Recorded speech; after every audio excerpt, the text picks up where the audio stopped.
বন্ধুরা দেখতেই পাচ্ছেন বঙ্গবন্ধুর যে বাড়িটি রয়েছে ধানমন্ডিতে, যে বাড়িটি রয়েছে 32 নম্বরে, সেখানে আগুন দেওয়া হয়েছে।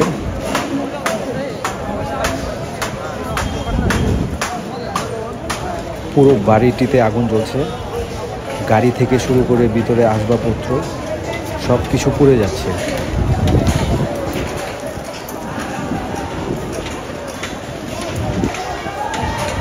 খুবই ভয়াবহ অবস্থা।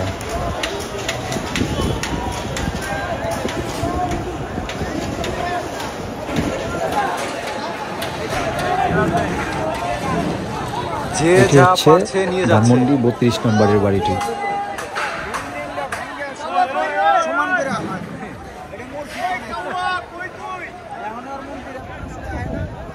আশপাশে একদম ধুয়ে ভরে গেছে।